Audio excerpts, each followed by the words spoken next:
Well, hello, Maverick traders. It's the 23rd of January. Joe with you here on a Tuesday. Let's jump into the markets. I'm going to talk about meaningful news of the day. We're going to take a look at the technicals, break down the charts individually, and we're going to share, as always, trades from around the community. Disclaimer. This video was created for professional stock and option traders. Maverick Trading is a proprietary trading firm that employs professional traders around the world. Our traders trade firm capital and keep 70 to 80% of profits they generate. All trades and analysis in this video are for professional traders only. If you are interested in becoming a professional trader for Maverick, click the apply button in the video description. Let's break down what happened today. Moving over into the market analysis, not much has changed from yesterday. We like to do these updates as frequently as possible, and sometimes they can be a little bit redundant, but that's okay. Let's jump into it. Tuesday brings another consolidation day above key levels. So far, this is simply a slowdown from a strong momentum last week and was to be expected. We talk a lot about this at Maverick when it comes to high base breakouts, or when stock or some sort of technical, any chart breaks out into new highs, it usually kind of hesitates and can retrace. In fact, I wouldn't be surprised if we consolidated or retraced based on these levels. We'll get to it in a minute. Let's go to the advanced decline line in the above below 50-day moving average first. We're at about 50-50, and that exactly shows you that we are at a hesitation level, 67% above the 50-day moving average, 33% below. But that 49-47% there, that advanced decline line, just shows that things are hesitating. It did throw a kind of a monkey wrench when you get into midweek stuff, Tuesdays and Wednesdays. When you get an extended market that pulls back, guess what happens? The majority of your bears bounce and some of your bulls pull back. Once again, I'll go back to that daily news or just think about it. It is to be expected.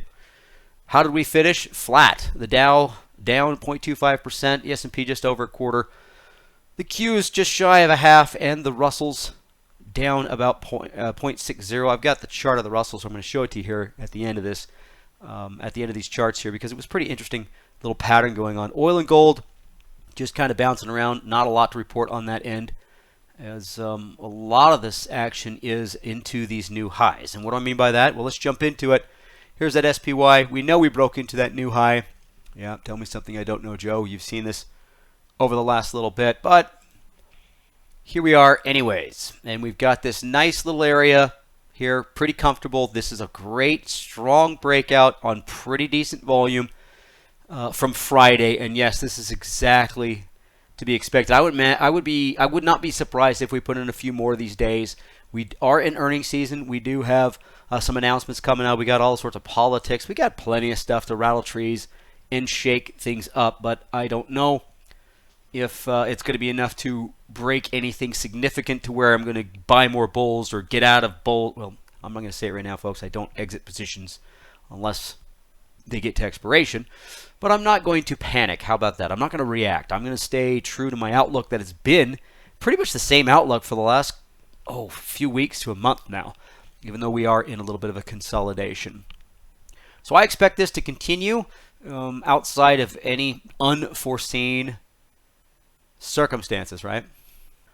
So moving over to the Qs, it's pretty much the same story, just a little bit more extended. The diamonds, if I had that up here, would just be slightly higher. Well, I should say just above its resistance, but it technically is. It's actually toying with it right now on a chart. But taking a deeper look into the Qs here, it is definitely much, much stronger. As you know, here's that first level of the breakout. But boy, this really, where the SPY was a strong candle that went through it, this was a gap up and a strong candle.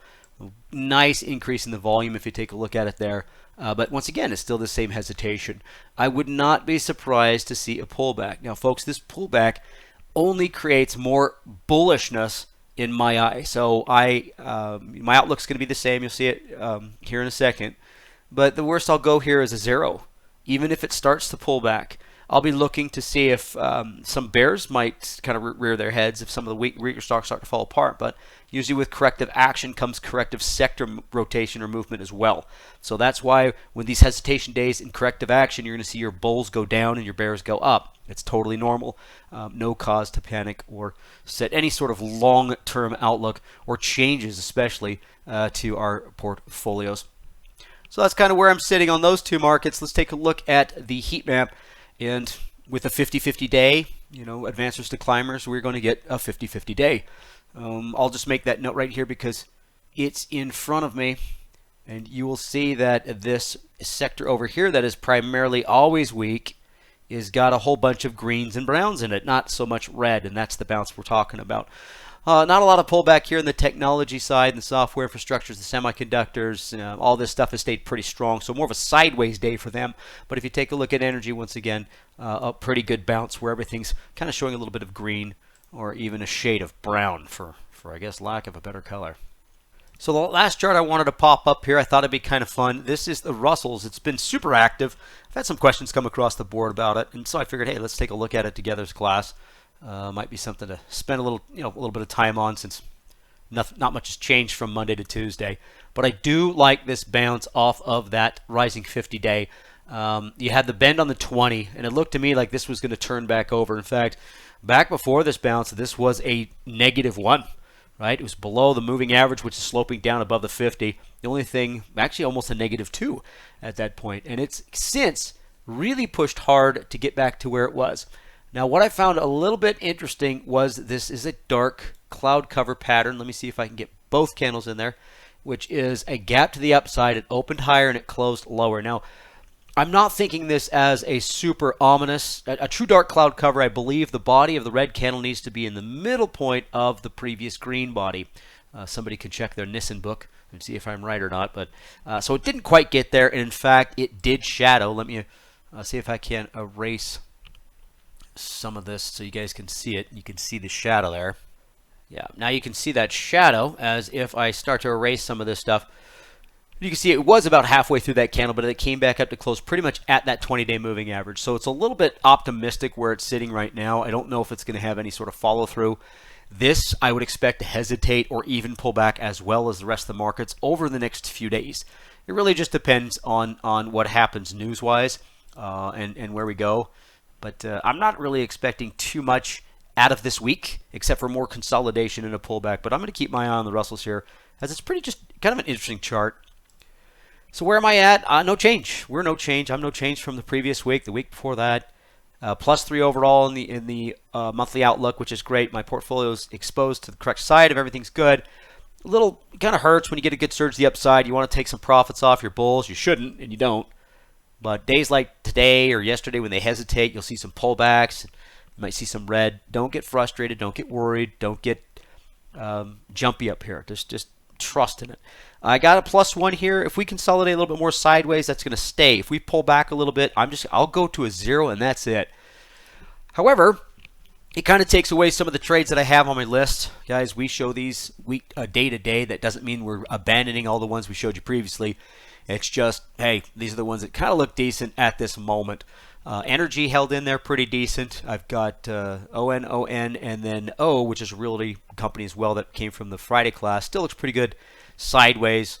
I'll take a look at ON, and then Mosaic and Starbucks. Mosaic, Corey found that. It looks good. It's in a bad sector. It's great. But Starbucks I thought was kind of fun, something in the consumer, a little bit different, showing that it might roll over. As I pull these up, understand, folks, that we do have earnings, so triple check to make sure that we're not caught in it. As always, sometimes I look, sometimes I don't. But here, this is NRG. I just love it. It's got pretty much the same pattern that the SPY does.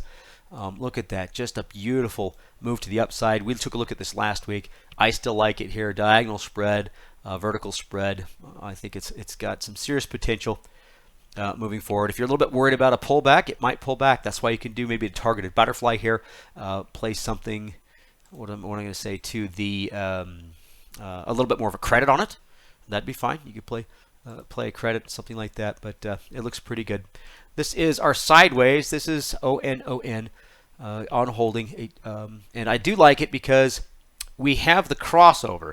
So you've got this bearish look to it, but I do believe in that support. It has kind of I guess I'll do it, a pretty aggressive symmetrical triangle going on, right? Really steep.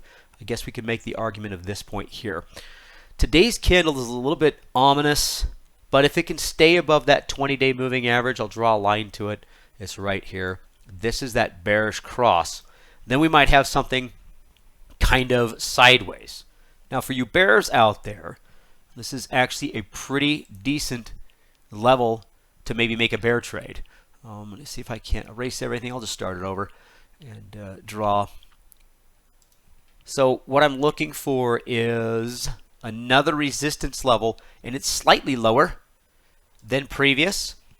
So you've got this first one here, and this one, if this does indeed pivot, kind of slightly lower, right? The only problem is you have this ascending high, but if this candlestick is going to carry that momentum, and we start to get things like this, well, then we're going to have ourselves a pretty decent bear with a first level target there at about, what do you want to call that, 25.75, somewhere just above that area.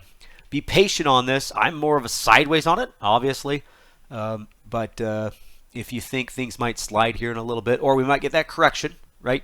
I said a little bit of a pullback, then this might be kind of one to play sideways to down, maybe even in another credit. Okay, let's go to our bear. This is Starbucks. Now, I did check earnings. This is January 30th, I believe. I'm not sure if you want to play it as an earnings play, thinking that, hey, maybe they didn't sell as much coffee as we might have thought they did, or they're going to miss.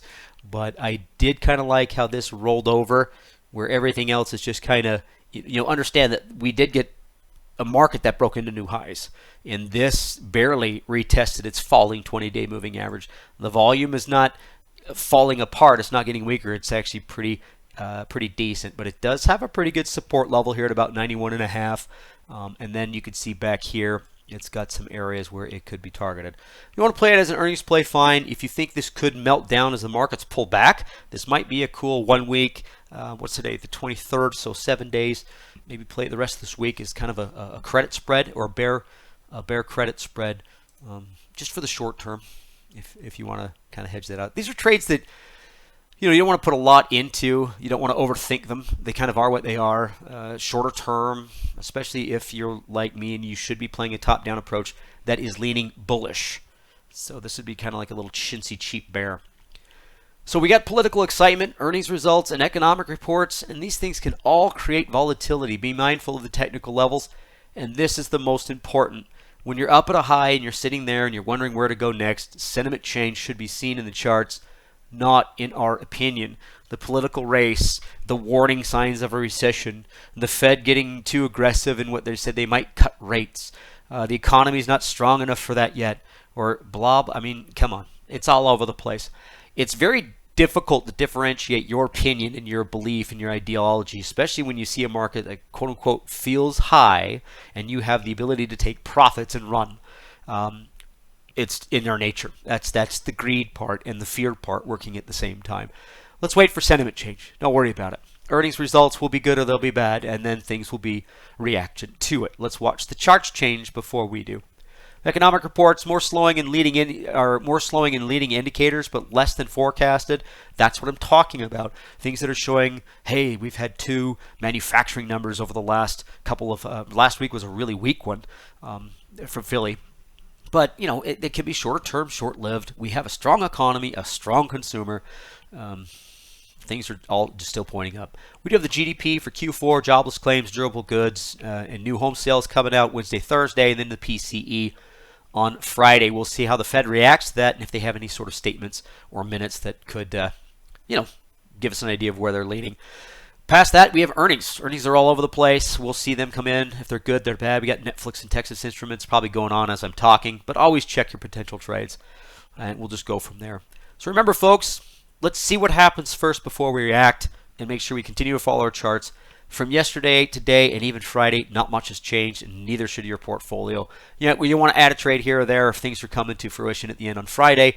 Take care of it. Past that, don't make any major decisions. All right, folks, that's what I got. We'll talk to you next time. Thanks for joining me. Bye, everybody.